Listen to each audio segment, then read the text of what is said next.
Hello and welcome to the show. This week we start our wet weather Imola challenge with a Pagani Zonda R, a car that I appreciate. The Zonda R is a very fast vehicle, but I've never been a huge fan of it because it's sort of a little bit pointless in some respect. It doesn't fit into any categories. It was just built as a bit of a showpiece almost to go around the Nürburgring very quickly, and yes, it is all very well and good, and it goes around at some tracks very quickly, but yeah, I'm not a huge fan of the Zonda R, but I'm going to give it a try and see how it goes, because I'm not sure not quite sort of lap times to expect from this. I'm expecting it's going to be quicker than the likes of GT3 cars. I doubt it'll challenge the LMP vehicles, but yeah, I was interested to see where this would fit in, and of course you throw in the rain, and there's all sorts of different issues to contend with, if you like. There's sort of four main areas in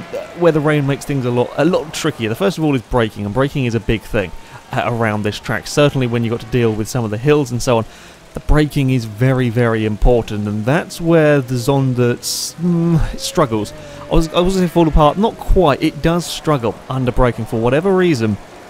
This car does not like getting stopped into the corner. You've got to brake quite a lot earlier than I was expecting. You were braking at similar points to the McLaren F1.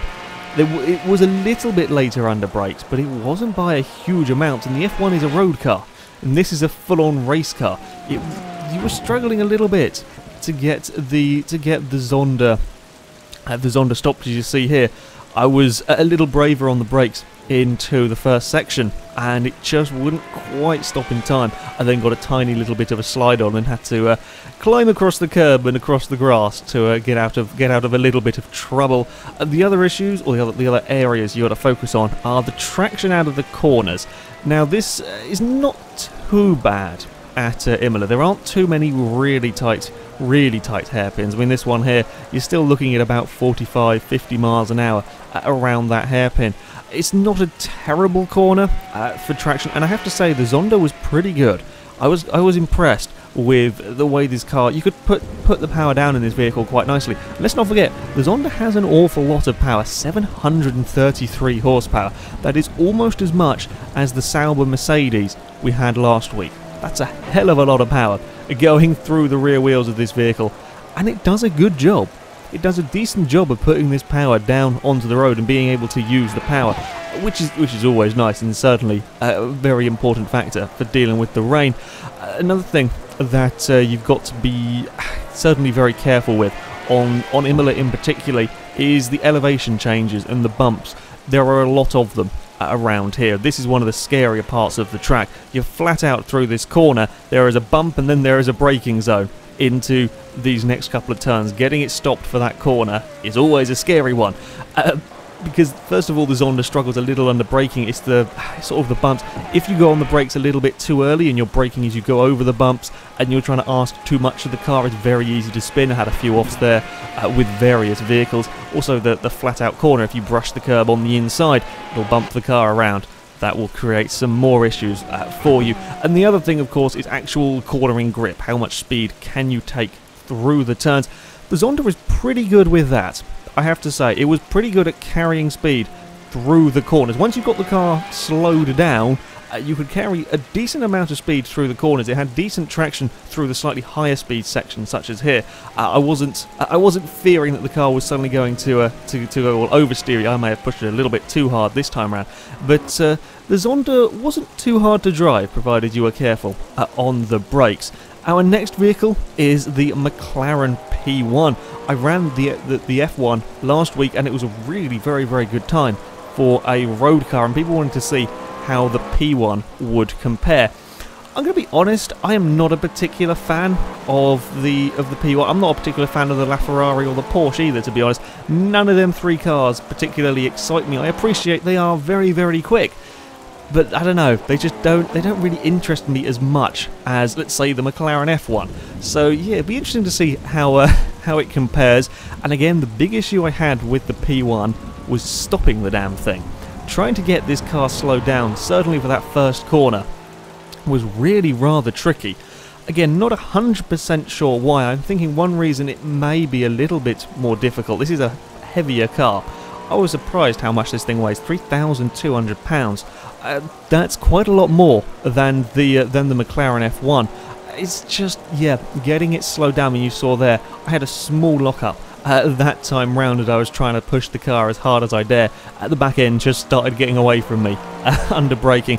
Yeah, slowing this car down for the turns was a real faff. It really didn't. I mean, I was braking probably 50, 70 meters earlier than I was with the F1, and you weren't going very much faster in this. It was only a matter of a few miles an hour. I don't know, it just didn't feel as nice. It didn't feel as nice under braking. Now, this is the most powerful car I have had on this series, 906 horsepower from the P1.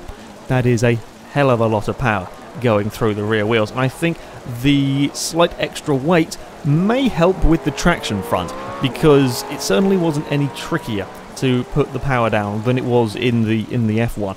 You could use the power out of the corners and you were okay out of the hairpins. You did get a little bit of a slide here and there, but you could put the power down with more ease than I was expecting from it. You see, having some issues into that corner. I was trying to be cautious because I know the brakes on this thing here weren't the best, and that time around I braked a little bit too early. Again, this was another one of those scary instances when you could be flat out around the corner before that as you came down the hill, but if you were flat out, you weren't in position and you wouldn't be able to brake in time, so you had to kind of pick your point to lift off and start braking around the corner. It was, yeah, a little bit of an interesting gamble. And turn one with the P1, or this first chicane, I'm not sure if you quite call it turn one. I don't know if you count the kink on the straight. Either way, yeah, that bit was a tough one, getting the car stopped quite a few times. I would come into that corner with the back end wanting to step out, wanting to slide around. Once you'd got the car slowed down, again, the P1 was pretty good through the corners.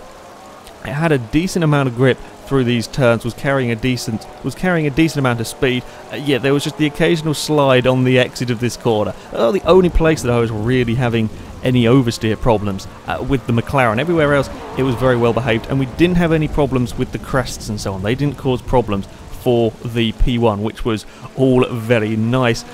And our final vehicle of the day would be the Lotus 98T. These cars are pretty scary, come to drive them in the dry, let alone when we fill the track full of water.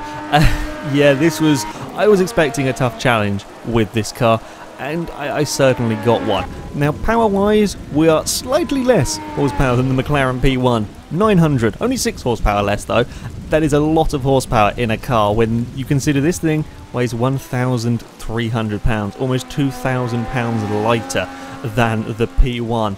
That is an awful lot of power in a car that doesn't really weigh very much. I mean, you would expect that from a Formula 1 vehicle. Of course, you have such high power to weight ratio. You try, of course, all the power is going through the rear wheels.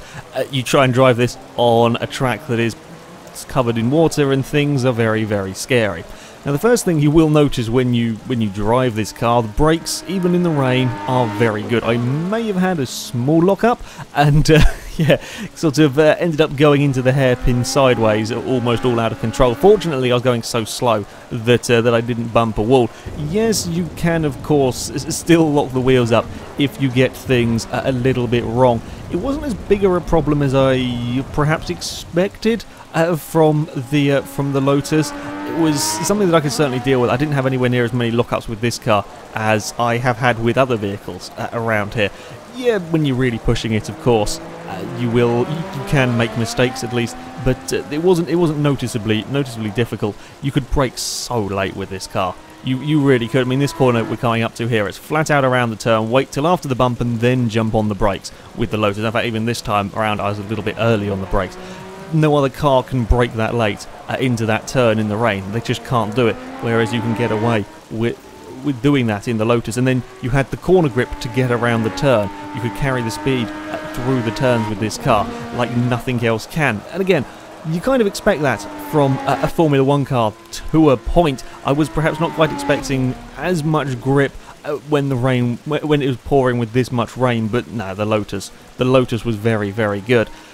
There was one big difficulty with the 98T, and that was power delivery. Actually trying to put the power down out of these corners was not easy. While getting it stopped and carrying the speed through the turns was fine, when you went to try and get on the throttle, when you went to try and get to full throttle, that is when you had some major issues with this car. You only had to get onto the power a fraction too early. Just put a tiny little bit too much power down and you will spin the rear wheels, and because there is so much power here and the track is so wet, normally the second you've started spinning the wheels, especially if you're sort of halfway through the corner and you're trying to apply power, you're going to spin the car completely. And yes, there were quite a few offs that I had in the early runs. I mean, you saw these are the later runs with the car. You still saw me had a big twitch coming up this hill last lap. It did not take much at all to have this car want to spin up its wheels and want to start sliding. I mean, these cars aren't designed for sliding. You get it sideways, the chances are it's going around. Again, you can see on this lap, I think this was the fastest lap I did with the car, trying to put the power down out of the chicane. It's still wanting to twitch. I was short shifting and everything. It still wants to go. It's still wanting to be a little bit uncooperative. It was a really tough challenge. Definitely the hardest car I've had to drive around this track. I mean, again, I was expecting this car to be a tough vehicle to drive. It should be a tough vehicle to drive. As I said, these things were scary enough in normal dry conditions. Yeah, you just can't go near the throttle. But you could be flat out down this start-finish straight. That was one of the very few times where you could actually get flat out for any length of time. I mean, even then, the kinks on the straight, the car would wiggle around. If you were just a tiny bit too vigorous with the steering, the car would still wiggle around. Yeah, the 98 Turbo was an interesting car to drive. When it comes to the lap times, it is unsurprisingly really that the Formula 1 car goes to the top of the table, 6 seconds clear of the Mercedes Sauber C9, but it was definitely the most difficult car to drive. Took a few trips across the grass with that one. It is, yeah, incredibly scary. Very tough on the power delivery. The Zonda R, well, it's only 10 seconds off a Formula 1 car. It's only a couple of seconds off an Audi R18. I think that's a pretty damn good time from the Zonda, to be honest. I mean, okay, I was expecting this to be probably a bit quicker than the GT3 cars and not as fast as perhaps the LMP cars, and that's probably about the right sort of time from the Zonda to fit into them categories. But it's also an easy car to drive around in the rain. Provided you braked early enough, I didn't have any issues with the car particularly. And then we go 3.5 seconds back and we find the McLaren P1 with a 159.7. That's certainly not too bad for a road car. Let's not forget the P1 is a road car. 13 seconds off a Lotus 98T's lap time for a road car is pretty good going, because let's face it, the Lotus was one of the fastest Formula 1 cars of its era. I think that's a good lap time from the P1. It does beat the McLaren F1. I personally would still prefer the F1. It was more fun to drive. I think it was a bit better car to drive, a bit nicer on the brakes, a little bit slower. I still think that's not a bad time from the F1 to be that close to such a modern hypercar. But there we go. That is it for this episode. Thank you very much for watching, and until next time, goodbye.